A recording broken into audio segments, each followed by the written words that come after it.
ma ba da kosisi na kada sanatan da yake kan kujera. Yaushe ka taimaki Uba Sani? Kai ka san lokacin da Tinubu ya san Uba Sani? Ko Uba Sani san Tinubu ne? Da Tinubu da Uba Sani sukan ɓoye a hotel wata sa idan sojoji suna neman su za su harbe su a wannan lokacin. Lokacin yana ina?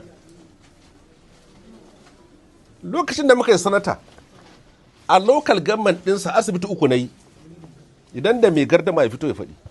A ward ɗinsa na yi asibiti na miliyoyin kuɗi kuma na zuba kujeru, na zuba gadaje, na kuma sa malamai ga asibitin yana ana haihuwa a wurin yanzu nan.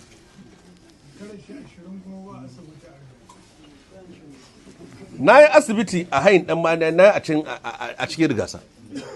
A local government ɗinsa na sayi gida na ba 'yan fitiyanin Islam suka mai da shi asibiti. A local government ɗinsa na sayi gida na bayar wurin koya ma yara sana'a a nan cikin rigasan nan. Kai wane ne? Sanatoci sun faɗi zaɓe ba su yi magana ba. Gwamnoni sun faɗi zaɓe ba su yi magana ba. Ministoci sun faɗi zaɓe ba su yi magana ba. 'Yan rep sun faɗi zaɓe ba su yi magana ba. A'a sai kai ne ba a maka daidai ba saboda kana zo. Ban so in ba shi ansa ba.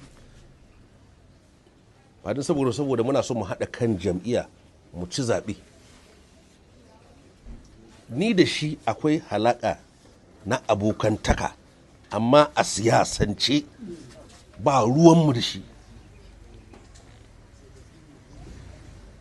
Wani barazanar da yake yi in zai saukar da gwamnati zai yi fasa menene kai? Ka kasa ma saukar da memba na House of Rep na local government ɗinka? Kana so ka saukar da gwamna? Local government ɗinka PDP ne. Kana cikin sanata, kana cikin memba ɗin. Duka nan idan banda Kaduna North nan kawai duka local government nan guda 6 PDP suka cinye shi lokacin yana cikin APC. To me za ka gaya mana? Kamar inda ka saba ci kana faduwa, to haka ma wa'in suka saba ci suna faduwa. Amma ba za ka ce wai kai sai kai ba. Saboda haka ba mu shakkan kowa, ba mu gudun kowa.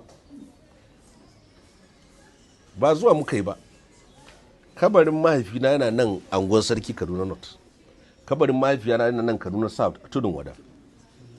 Nan aka haifi uwata, nan aka haifi ubana.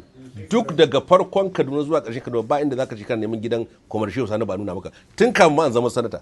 Ma ka ce Shehu Sani ba za ka ce Kwamar kawai, ni kaɗai ne Kwamar Yasi.